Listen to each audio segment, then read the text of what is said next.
5 minutes early. This is the best timing we've ever had. Okay. And we're live, guys. We're live. Oh yeah? Wow. So, yeah. Today we have architecture by collective terrain. Jung-hee and Ok-hyun. And we're in Seoul, South Korea. And then we have in Berlin, Marius. You want to introduce yourself? Hello, Internet. Hello, World Wide Web. This is Berlin calling. It's a pleasure to have this call with you. I hope the internet connection will be as good as we hope it should be. And I give the word to Dan and he starts. Great. So let's put on the poster first. And this is good. So our first question is, you guys can sit maybe a bit closer. Sure. You can see your pretty faces. Yeah. So our first question is, what is architecture by collective terrain? So maybe you can explain the name we always like to hear about. So you have collective in there, and terrain, and architecture. What does it all mean? Well, it's actually quite a difficult question because we always ask each other, what is AbCT? And it actually originated from one of my work title from graduate school. But then it the concept kind of evolved after that. So architecture by collective terrain is, it has different level of meaning. First one is, it means a group of people. Mm-hmm. And then it's the logic of work. And then it's another level is maybe the space of type of space that we are trying to make. Mm-hmm. So most important thing is maybe the logic of work, that how we work together. And we put, I mean, we're going to talk about it later. We put very heavy value on horizontal communication. Mm-hmm. And also respecting each other individually. So that's maybe the core concept of collective terrain. Do you want to talk more about it? Also, the term terrain can have different level of meaning. I personally perceive ourselves as a piece of land, and then when we collide together, some of us become the lower land, and some of us become mountain, and there is a wind blowing. You mean like you guys in the office, or as an office? Okay. So different tendency and different character of land into one as and then we form a piece of terrain, and then in that terrain, some interesting things happen.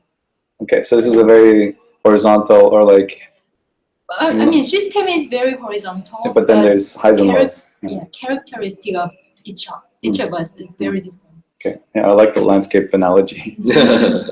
And what's this project that we're looking at here? Since we're going through it, you gave this to me just now. That was one of the most recent project that we submitted for a competition. Mm-hmm. It's a new. We were supposed to suggest a new plaza for in front of.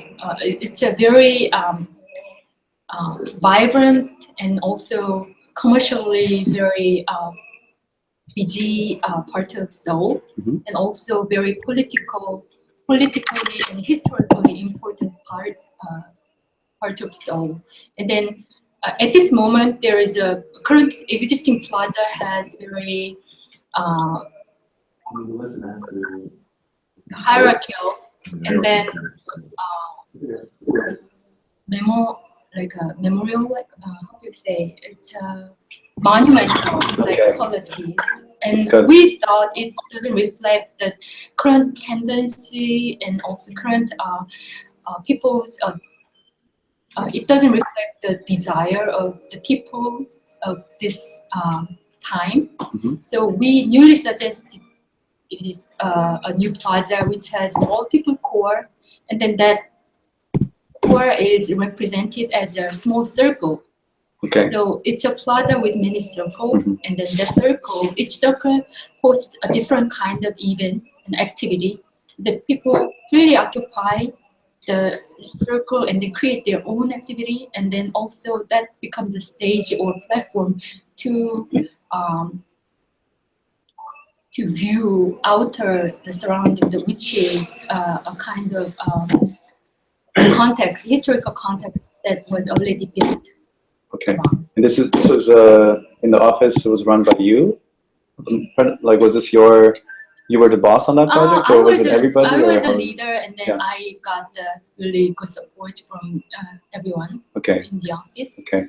And we also, it was there's another team which joined us for this project. Okay, so it was two offices working together. Yes. And did you win the competition, or was it? Oh, we got the honorable mention. Honorable mention. Okay, that's good. Congrats. It was good. And what's happening with the space? Is it being developed now, or? Yeah, it will be developed, and some other architectural firm will be hired, and they will kind of use the entry's idea, entry's idea to make the project better. And it was worth it to participate? You got some money out of it as well? A little money, but it doesn't. We didn't make much money. Okay, but you got some good research also, I think, like for future ideas. I mean, we didn't win anything. That would be didn't be sad, but you know, at least we got the honorable mention. And then it's also, I mean, regardless the monetary compensation, this kind of project is always fun to do. Yeah. And then it gave us great motivation to go forward. Yeah, I mean, I don't know. I have this issue with competitions that they're way too much investment of time and money of your own, and it's very difficult to get anything back in the current political or economic climate. Right. So it's just one thing. I also agree that it's very good to do competitions to push yourself and to create, be creative and have the space to do things. But this is something I find interesting about competitions. Sure. I mean, specifically in Korea, the way I see is there are different type of competitions. One competition is more like officialized, which means there's a jury and you need to know the jury directly or indirectly. So after you produce your work, you kind of need to present them before the official jury goes on. Okay. And then you need to have some sort of lobby. Okay. Versus this kind of one is fair. Yeah, like anonymous. Anonymous and open competition. Okay. Yeah, I guess it's the same everywhere. You need to have a connection somehow to get a project besides these. So the kind of project, the competition, we're trying not to participate in. Yeah. Although sometimes we do.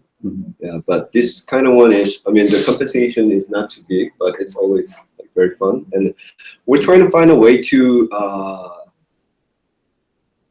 put not too much of maybe time. Yeah, but become very efficient in terms of production. That's good. Okay. Okay, maybe Marius, you want to ask the second question?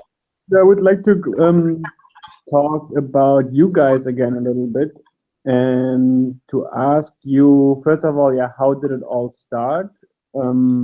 Because I'm not sure. I always had the impression that, but maybe I'm wrong there, that in the beginning you were only called CT, collective terrain, and not AbCT,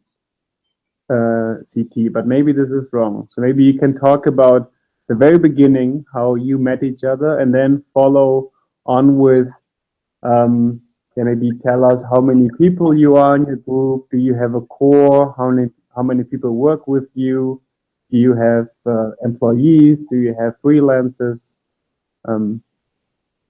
Yes. Yeah, it's a long question. With the first part. What? First part. Yeah, first part. Yeah. We kind of started by an accident. Anyway, either we went to school together or we worked together before we start this practice, or we bump into each other at the party. So it's all like kind of like there is a direct relationship before we start this. But then at the very basic, we had the same common interest that we don't want to be in the very large organization, in which this vertical structure is very important, and all the communication or decision-making process is quite vertical and authoritative. So we, in common, we don't want that. We didn't want that. So we wanted to have our own experiment in terms of this non-hierarchical communication. So that's maybe that was the beginning of us. Can you say when this was and where you actually met, like the physical place? Sure. I think it was back in 2009. It's the year that we started in Seoul. But before that, 2008, 2007, 2006. I mean, going up back to 2004 maybe. We went to school together, and 2008 we worked together. So maybe it's early 2000 period. It's the pre-forming period for us. And where did you go to school together, and where did you work together? All the details. Like I said, you don't have to answer anything. I mean, the school time is quite different, because, but mostly between 2004 from 2004 to 2007, 8-ish, and then work is 2007, 8, 9. Yeah. Okay. Where did you go? Okay. Then should we get into the next question? So we have the question about your historical common ground, I guess. Like when you started your office, did you have some offices or studios like where you worked maybe that you looked up to, or you thought some approaches were interesting, or some sort of like a ground where you, it's kind of related to what Marius was asking. So like, did you have some sort of reference? Sorry, we didn't have any direct references into this formal practice, I think. Our firm was born out of our personal necessity, I would say. What do you think? Creative necessity, or what kind of necessity? Can you speak up a little bit? How do you? Sorry, what's that, Marius? Can you guys speak up a little bit? Sure. Yeah. Or get closer to the microphone. You need to go closer. But I mean, there was now I think about it. There was a model, not the like direct influencing model, but the office that I worked before AbCT was the office of maybe around 50 people. But what was very interesting to me was that office was composed of a couple of partners, and the rest of them were mostly an intern, and there was body, and there was head, and there was let's say the lower part, but there wasn't no upper part, middle part. Mm-hmm. So I think it was, I mean, there was still a head, but I think it was quite in a way, and in terms of communication, it was very, very efficient, and also the participation. So that influenced the model that we're aiming for. And now we are, you asked that how many people we are, and we are now 4. We're 4, and even though maybe let's say we're gonna get bigger later on, but maybe I'm seeing our future in that way, with no upper body and head and lower body. So like a head with many legs. And maybe, yeah, that kind of monster. Yeah. Okay. And Can you also how- mention? Yeah. Sorry, Marius. Yeah. Just to this a little add the question: how is the gender ratio amongst you 4 people? It's excellent, Marius. 50-50, right? Gender? Yeah. Much better than our. Okay. Sorry. Yeah, he answered it. I'm here, so I can. But so I have a question about this table. I feel like it represents something bigger than just what we say. Yep. That the table is of course composed of the door, and the door we took it from the very first office. There was a partition, and we knocked it down, and we kept the door, and we didn't know what to do at the first time. But then we were very poor at the time, and we found out that we need some sort of meeting space. And on the one side, I mean, there was no partition in our office, but on one side we need to have this meeting table, and that door was the perfect thing for the meeting table. Then we kind of did a quick design, and all of us came together and made it together, and it's still here. And yeah, it's something very special. Very meaningful. Yeah, very meaningful table. Where is it? It's in the inside. But the leg has been replaced. Yeah. Okay. It's too bad. It's just a door. Just a door now. Okay. Yeah, it's too bad that the leg is replaced by IKEA Sorry. leg. Maybe while you're here, because Marius can't see or anybody, can I just show show that there's actually people working? Hey, people wait. 여기 손 좀 해줘요. The other partners are hard at work. We have a cat. Yeah. Actually, 5. 4 person and 1 cat. Yeah. Maybe it's possible for you to give us a little tour of the office as you. I mean, Sure. You saw most of it. But basically, I'm gonna try to move slowly. Dan, can you please switch on the picture so we all see it in big? All right. Yeah. So let me just do that. Okay. Okay. So. Okay, I'm gonna turn on my camera to have a little face to face.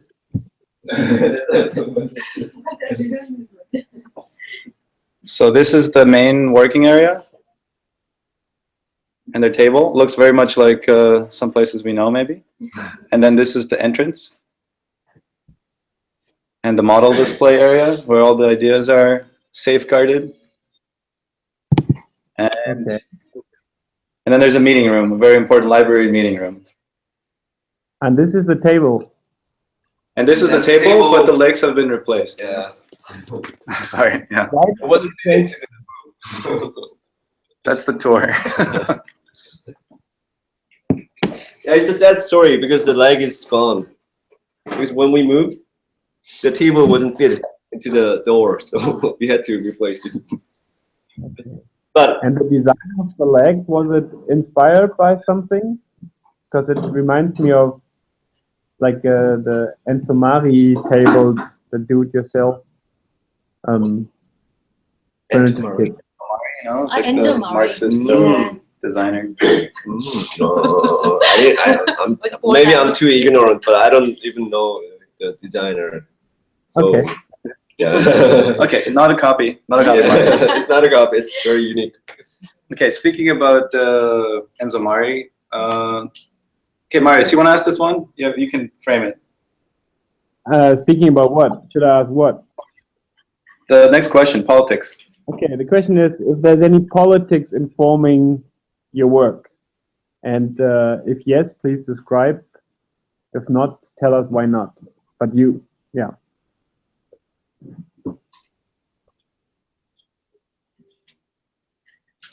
Every work of architecture is political.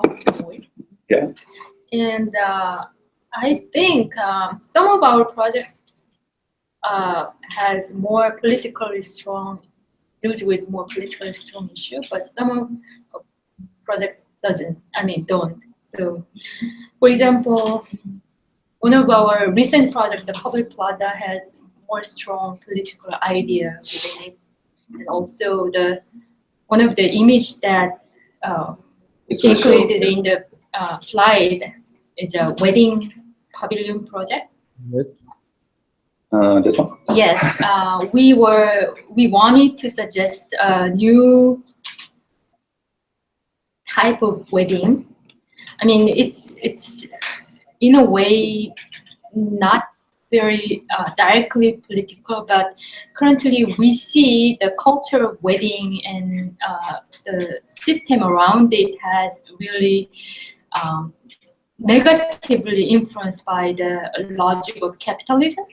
So we are trying to provoke that kind of trend and provoke the public to go against that kind of negative capitalistic trend and suggest a very small and low-cost wedding. And this project was made for the Seoul, city of Seoul. And then we installed the small wedding pavilion that any people can freely use for their wedding. In the public space? Yes. Was it used? Sorry. It was used, but at this moment, I don't know. We're not sure. We are not sure. Yeah. But yeah, you can assemble it and disassemble it anytime, and you can move it around. Because in Korea, having a wedding ceremony is very expensive. It's not actually it's not necessary, but it's very expensive. So like she said, we want to really provoke that point, and especially there's a little hall in Seoul Metropolitan City Hall, and there's a little hall, and they wanted they wanted to have a traditional Korean wedding. So we proposed that Korean wedding pavilion, which is movable, which is you can assemble and disassemble. They like the idea. So was used a couple times, but now we're not sure if they are still using it. Yeah. Okay. Yeah. So yeah. Okay, maybe adding on to this, like the next question, since we always ask this because where we come from, we are generally always interested in the public space, in the commons, in community. So we would like to ask you what is the role of public in your project or in your work in general and specifically? There you go. I think public in our project has depend on the project. It has a different different dimension. Public. Yeah, we have more. We have some project which has more importance of publicness, and another project is other projects doesn't really have an importance. Less importance of publicness. Could you name like could you tell us tell us examples of projects where the public recently has a less important role? Sure. Recently we did one of the urban regeneration project in one of the community for the community, and it took really long time to meet the people and listen to people. I mean, it's a different type of publicness, but maybe the 80% or 90% of the energy of the project was invested into listening to their voice and really understand what their need is. Because they are really, it was very, very poor neighborhood and with old generation. So they didn't really even know how to like vocalize themselves.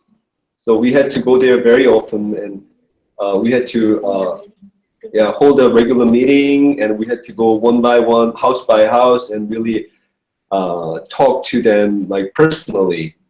And after that, we put this all opinions and together, and we kind of made a proposal.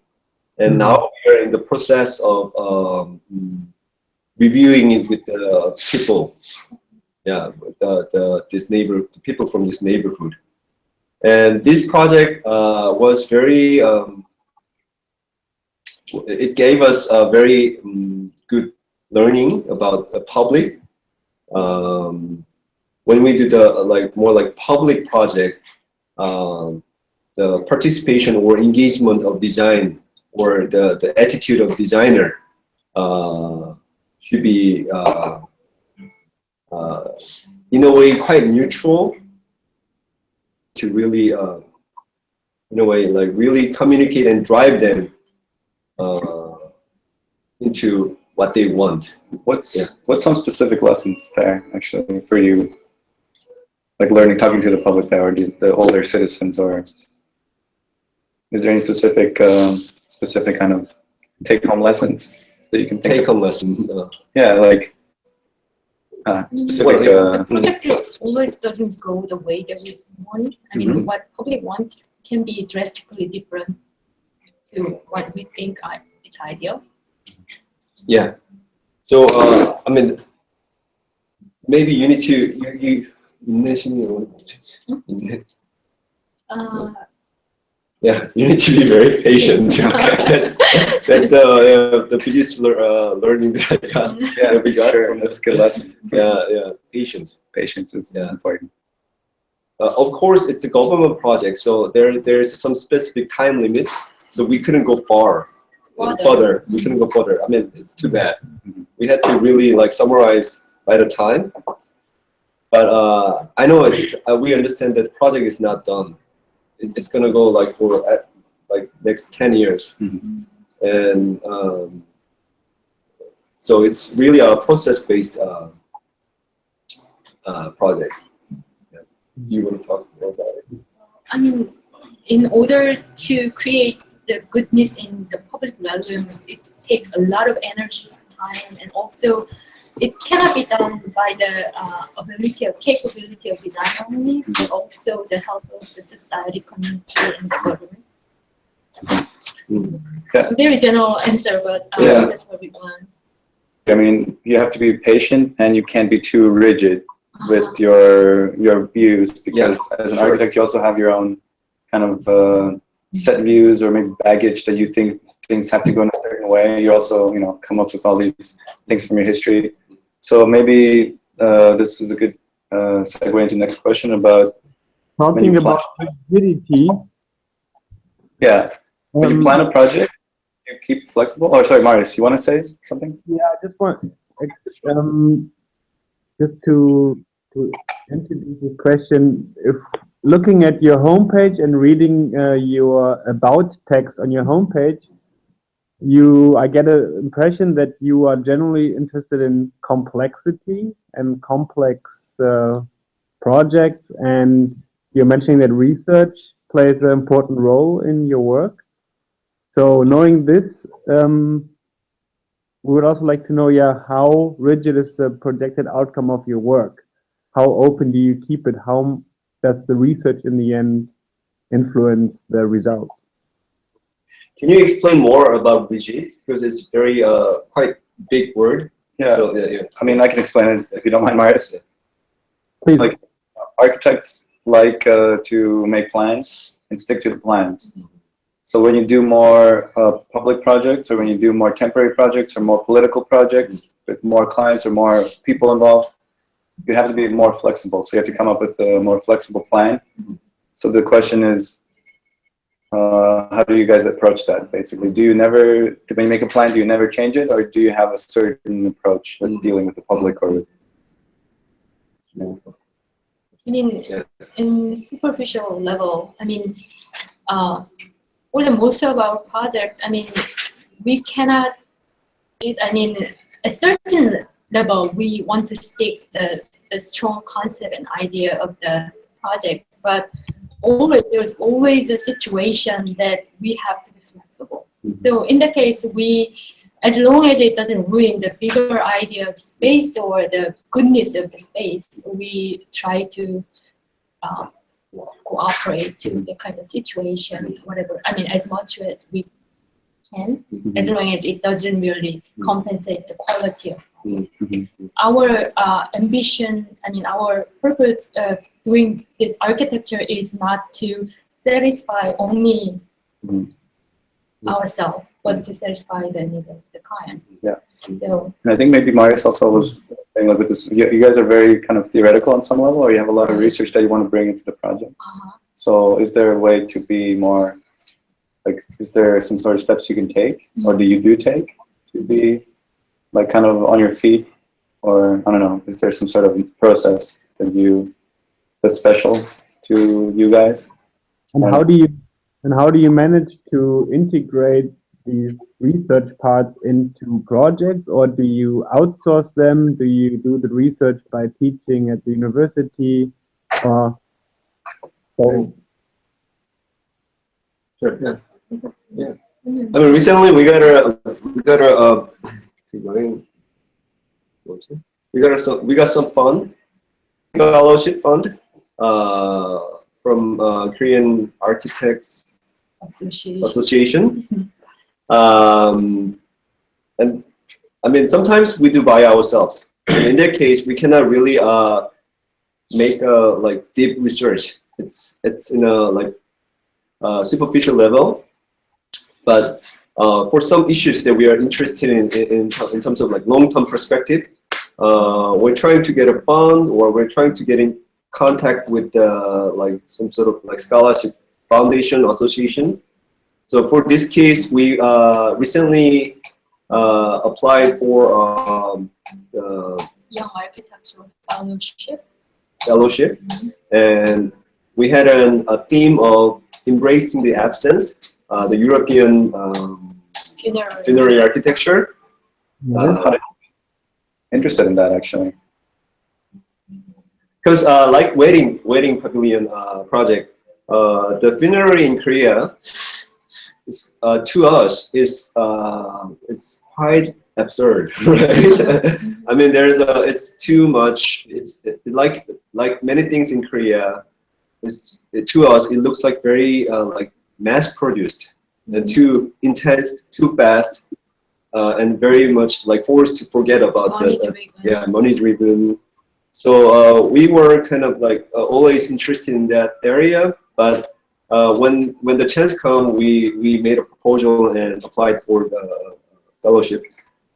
And in this case, we can have research further, and maybe hopefully we can make some sort of small publishment out of it. So it depends on, but in any case, we're trying to always not to skip this research process. How do you find time? I mean, research is not something you find money for easily, like you just mentioned. So how do you find time to do research? Make sure to do research. I think that's always what we are fighting. Okay, fighting for, because most of clients in here in Korea, they want pali, which means like faster, and they don't actually give us money for that, for the research. So it's we're trying to. How do we find the time?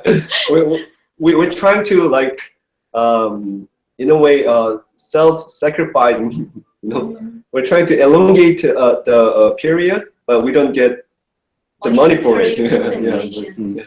But that's not what that's what we cannot really compensate for. I mean, we are trying to be rigid about that kind of keeping that kind of procedure for our project. Do you think in the end the research benefits the project or the client, or it benefits you, or both, or? For everything. Yeah. I think it's necessary. Yeah. For us. Definitely. And you obviously, clients should pay architects to do the creative part of their work, right? But also another thing is because we are a horizontal structure, we don't have one like maestro kind of character who knows everything or who experienced more. So because of that, we need this research process even more than typical architectural office. Yeah. Do you have any publications already? I don't know actually. It will be published, but not yet. Okay. Okay. I mean, it's a like self-published one that we do it in-house. But I think after accumulation of the researches, it will be Next year. We'll see. Okay, cool.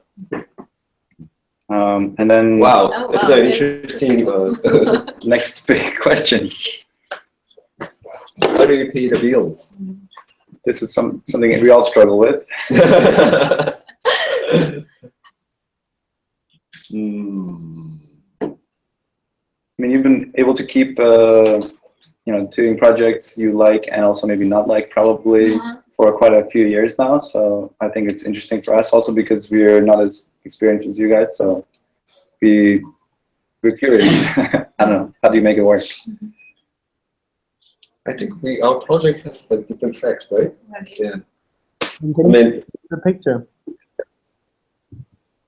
This? They paid a lot of bills. Yeah, paid a lot of bills. Yeah, I mean, we at the beginning of our practice, we had a chance to have an interior design for a hospital, and then after that, there were a couple more design for hospital architecture, and then that kind of project is always making us some time and money.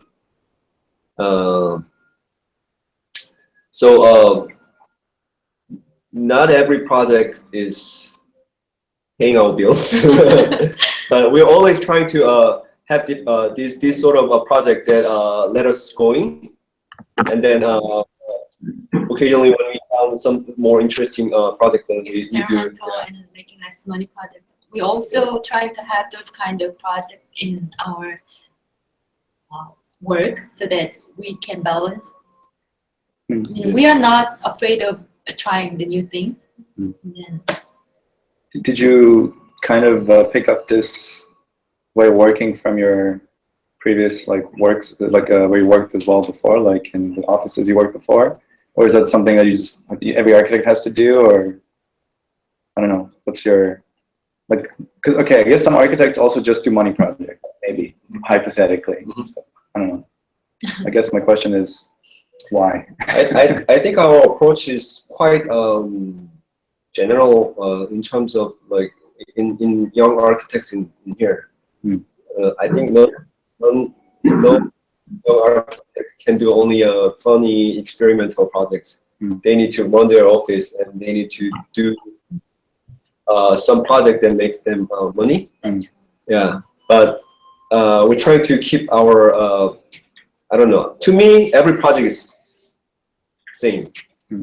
Whether it's experimental or it's more conservative. I'm always trying to have same attitude toward the projects. Yeah.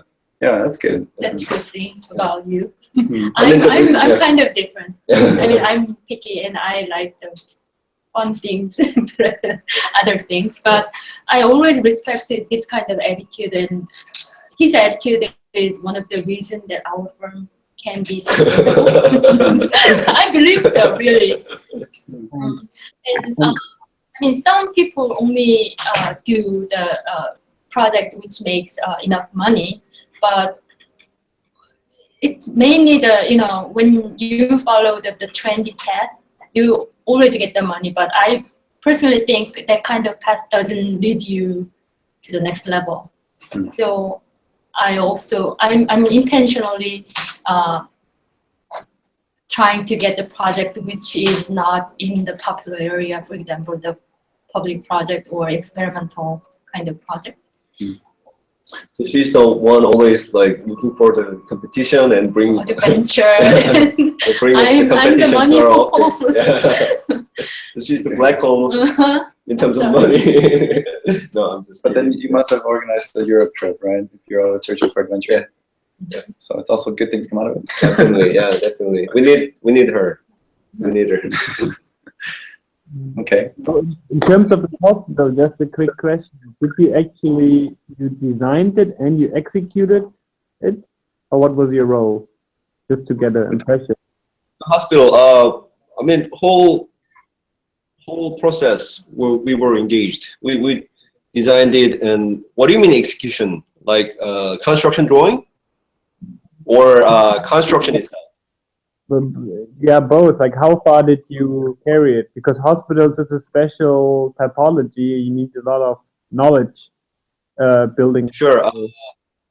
But thanks for the previous hospital projects that we did, a couple of hospital projects. We kind of get a little bit of know-how for the hospital projects. So we were already like known to the regulations and all these different requirements for the hospitals. So we could go from the beginning to the very end, except the construction itself. It's actually constructing now. Yes. Yeah. So it seems that you're not afraid of anything that comes at you, what has to do with architecture and your interests in general. So you think you want to design hospitals and do research projects like the wedding pavilion and the funeral tour in Europe. So you. Yeah, I mean, I'm trying to see it in a like I said, I'm trying to see it in a way same projects.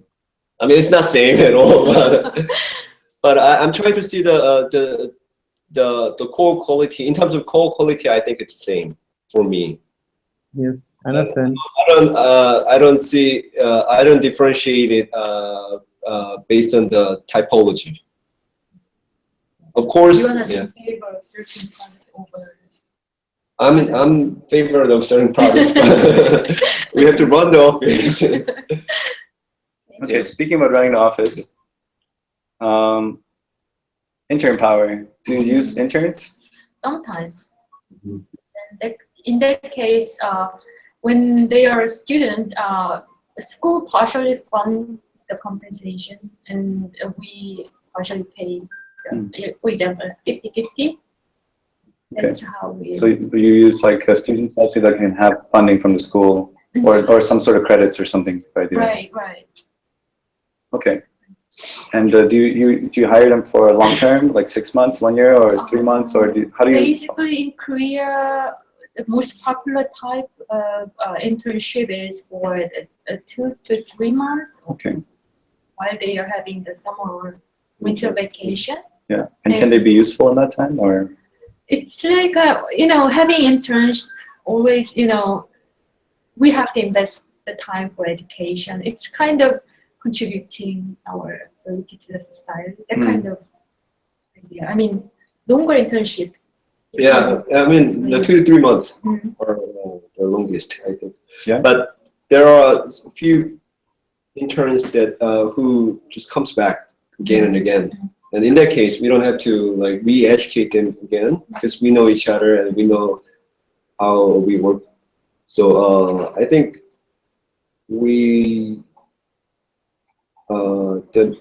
I don't think there's a many new face in terms. There are more old face in terms. Return Okay. contracting. Yeah. Yeah, Marius? Okay, last question. Proudest moments, biggest failure. What's coming into your mind? That question, I didn't think about the answer. That's what everybody says. Yeah, so now you have to think about it. I think there's no biggest moment for this or the failure yet. I mean, So far, you know, so far. small wins and small fails. We don't have to be, Yeah, it's a little bit too early for us to speak about this kind of topic. But you're thinking. I'm sure you have an example. Come on. Yeah, you go ahead first because I need time to think about it. Yeah. I mean, personally, it's not really biggest failure. Small failure. What was your small failure? Well, it was it's rather a lesson that I learned rather than say it's a failure. I mean, we have been offered a project opportunity, and then we continued on the project for about a month. And then after a month, when we submitted the preliminary design idea, the project was just stopped. Okay. That's basically because we didn't listen to every client. I mean, clients was a family, but we didn't listen to the need of everyone in that family. So one family member had a big objection and the project has been stopped. Okay. If we have listened to every single one's opinion, that kind of thing didn't happen. It's a very basic Sounds thing. complicated. Yeah, very basic thing, but we didn't keep the basic, so Okay. it happened. So it's a big lesson. Yeah, it was a big lesson. I think it's very important.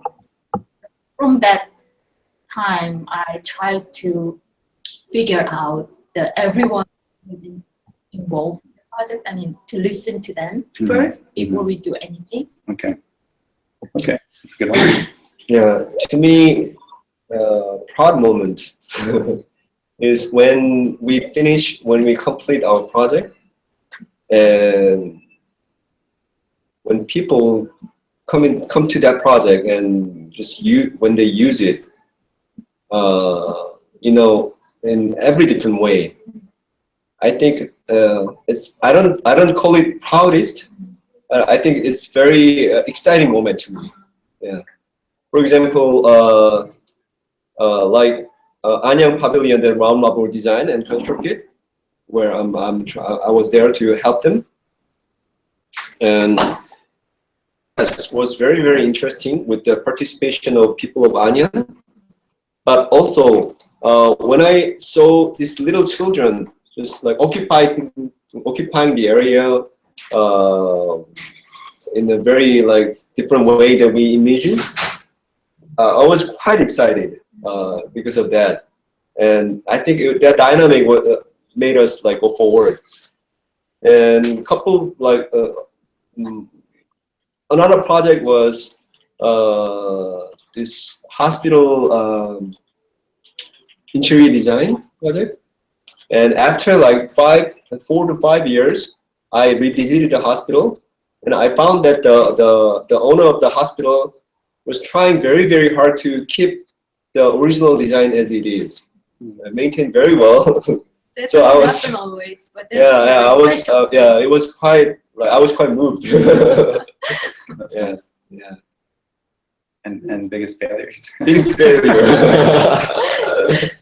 I mean, we're always like facing the failure. Every day. Biggest failure. What is your biggest failure? Good question. But it's not my turn, it's your turn. Let me think about it. I also need some time to think. Sure, about it. yeah. I mean, I know Marius's biggest failure was when I showed him this space, APAP, and it was all gone. So Is it your biggest failure, Marius? Probably not, but it. I think not everybody who's listening knows the story, so it's hard. But I think it's probably good that it's things have a time, and in this case, I think it has reasons that it's not there anymore, and it's probably okay. Maybe the failure that I have experienced and I have been experiencing until now is when we collaborate with other people. I mean, it's very important because the name of our office is collective training. So, but it is always very, very hard to cooperate with other offices, whether it is architecture office or graphic design or whatever the office. It is very hard, and especially when it's when the interests are overlapped in terms of design. Tuning it is very still is very, very hard. And what I feel a little frustrated when that tuning is not quite well done. So the project is gone like somewhere, and I don't feel it failure, but I'm a little disappointed. Yeah. I was just thinking about it, and I think my biggest failures always have to do. There's lots of failures, obviously, but they also have to do with communication. Like it's when you're trying to communicate with someone, be it another office or a client, and there's something that's lost there, or you misinterpret it, or there's some misinterpretation. That's one of the biggest things.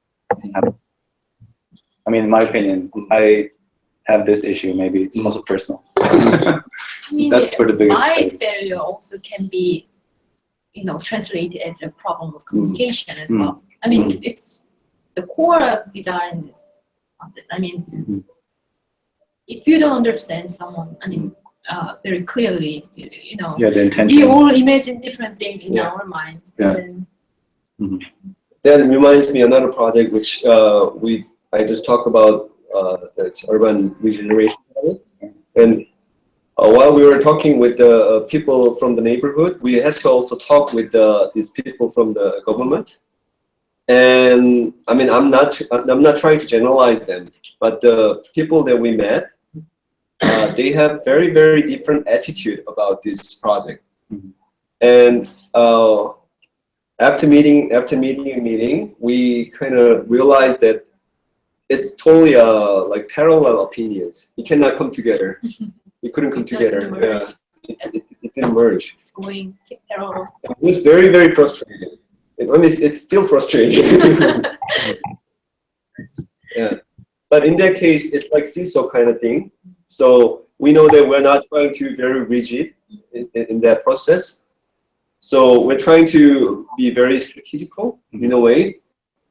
So maybe they need to lower their voice because of maybe the money or the position or like political position, stuff like that. So we're trying to like use it.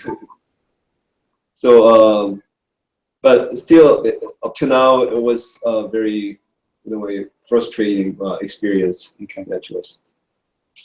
Working with aspiring political figures. Okay, great. Thank you. I think Time is over. that's it. Yeah, Marius? Yeah. Yeah, time is So over. I just remembered we forgot to introduce what we're doing because we haven't done a conference call in 10 months. So I just wanted to outro with the conference call explanation. So I hope we can do more in the next few months. And I want to thank you guys for joining us. Thank you. But the conference call is basically our research experiment or research project to talk with studios and collectives and design groups that we find interesting and to find out what they do kind of behind the stage, like behind the green door, and to learn and to share our ideas about how to practice architecture and to kind of share ideas of what it means to be an architect, what's the role of the architect, and how to keep it real in the architecture world. So thank you so much for talking to us. Thank you. So much Thank for you giving us giving this us opportunity. Yeah. And thanks, Marius, for waking up and in Berlin. Make it happen. It's a pleasure. I'm sorry, it's too early for you, Marius. Before we finish, I want to show you something. What? The picture, can you show? Yes. I always take this picture with us. Do you see this? Do you see yourselves? I Say- see. Sorry, I see it. Yes. I have to make sure that it's on there, presented to everybody. So This is you. Do you remember, Yeah. right? 2010. It's still here. so there you go. Okay, great outro. Great. Okay, thanks to all our fans. We're gonna be putting this up on our website also, so it's an archive of all our calls. Sure. And you guys will be immortalized, whatever, forever with us. And yeah, Delete me. Photoshop me. thanks. Bye. Bye. Bye. How do you go stop?